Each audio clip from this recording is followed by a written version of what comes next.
Hello, welcome to tutorial number 12 in the series of beginners Java tutorials from caveofprogramming.com. And in this tutorial, we're going to look at multi-dimensional arrays in Java.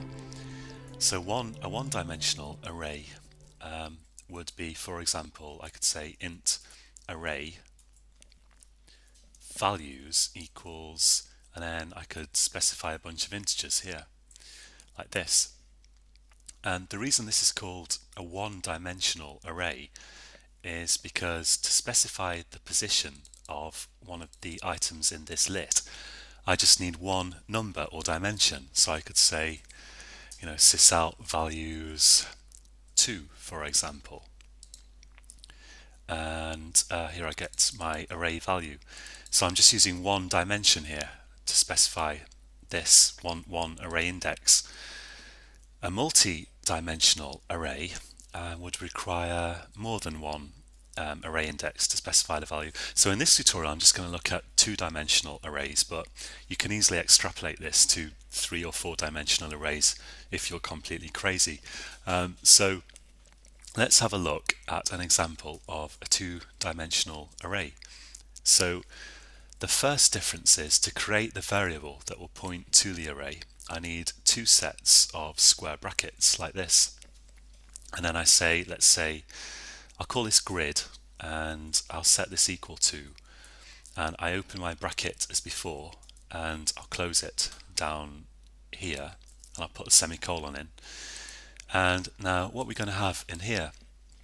Well, in Java, the important thing to realize is that a multi-dimensional array is just an array of arrays. So here, each element in this array is an integer. Because this is a two-dimensional array, each element in this array will be another array. So for example, I could have this one as an element. I could put that in there.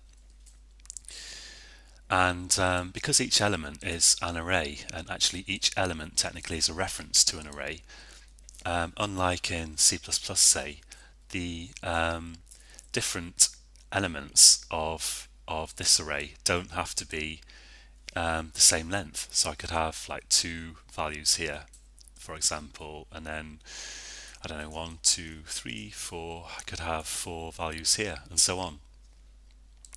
So this is a multi-dimensional array, and most often probably you'll want to have the same number of values in each row, but as I say, it's optional.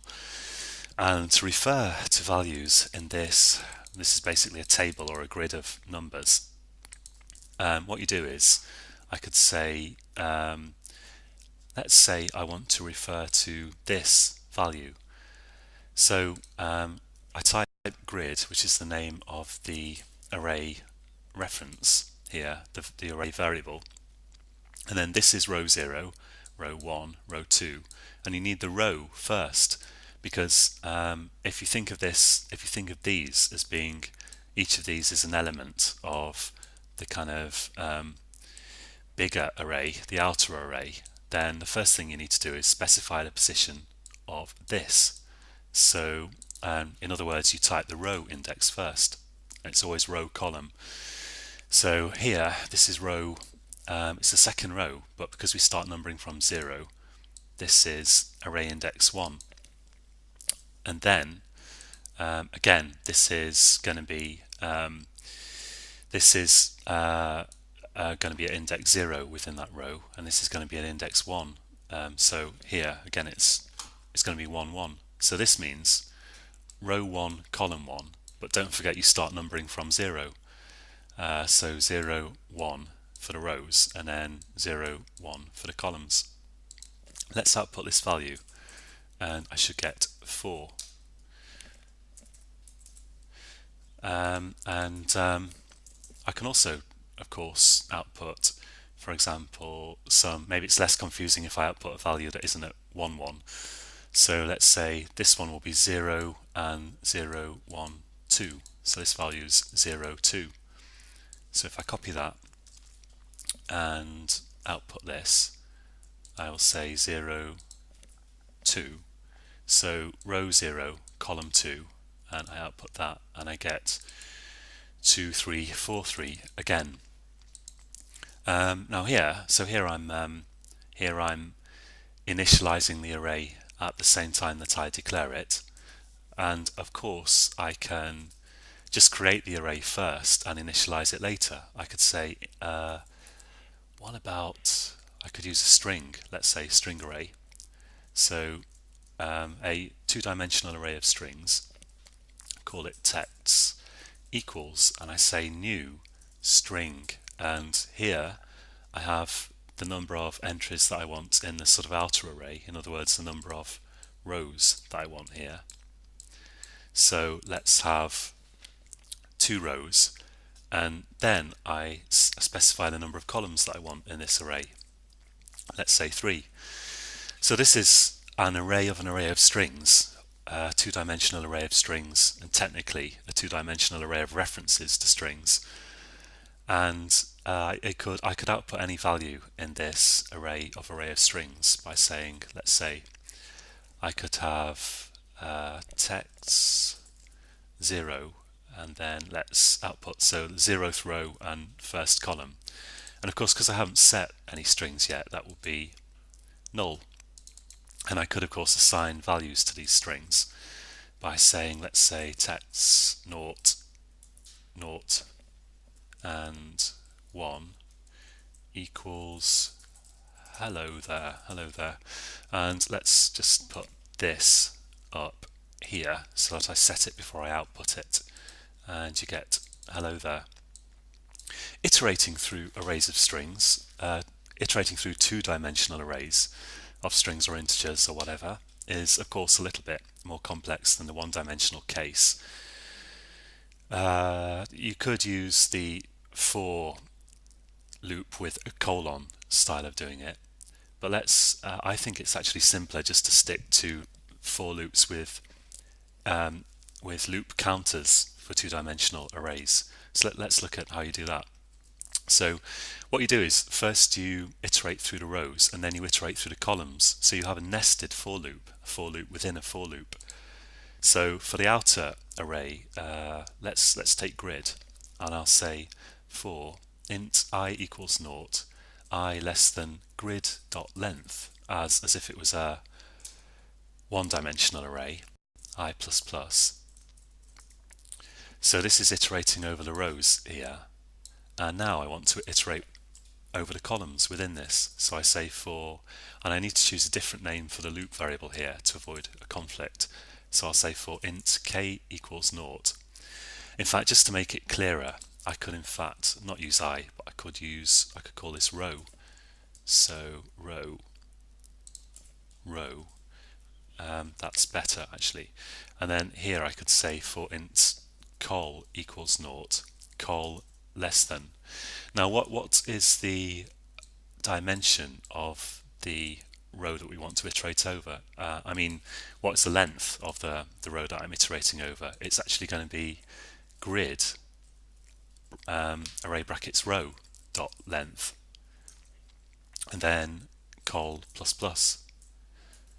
And of course, as always, you can take a close look at this code and try to get your head around it on kvobprogramming.com, which is all one word. And let's say I can output now grid, and I need row, and then the column. And a handy thing to do with arrays to make your output look nice is I can change println to print. So instead of printing each number here on its own line, I can print them all out one after the other on the same line. And I can just print out here, actually, I just add here some space after each number. Or if you put /t in quotes, that will output a tab character. So I'm just concatenating space here to this string that I'm outputting. Well, it's not actually a string, it's an integer, but Java will understand that I want to create a string here. And then after each row, so within the outer loop and not within the inner loop, I want to output a new line. So I can just output a empty sysout.println. And this is quite complex, but just play around with it, look at the code, try and change it, and you'll soon get the hang. So if I output that, it's outputting my grid of numbers here, nicely formatted as here. Okay, I mean that's about it for multi-dimensional arrays. I probably should mention the case where, for example, you could do something like string array, 2D array, let's call it words equals new string, and I could just specify only the first dimension here. I could say that's going to be 2, so I'm going to have 2 rows in my array and leave the last one empty. And what that would do was it would not set each row to anything, so each row would be null. If I do sysout words 0, for example, that will output null here. So the last array index here is allowed to be empty, and then you have to set it manually, so to speak, to an array. So you have to set up your sub arrays one by one. So I could say words 0 equals new string array. Let's give it a dimension of 3, like this, and then I'm able to say things like words row 0, and then columns are now within this array, so I could say 1, for example, equals, hi there, and then I could output that, copy and sysout, control space for the autocomplete, and this will output hi there. So okay, that's it for this tutorial, quite complex, and in the next tutorial, unless I think of something else important that I haven't told you meanwhile, we will look at classes and objects, and you can find this code on caveofprogramming.com. So do visit that, and please click like if you like the video, and I hope you'll join me next time. So until then, happy coding.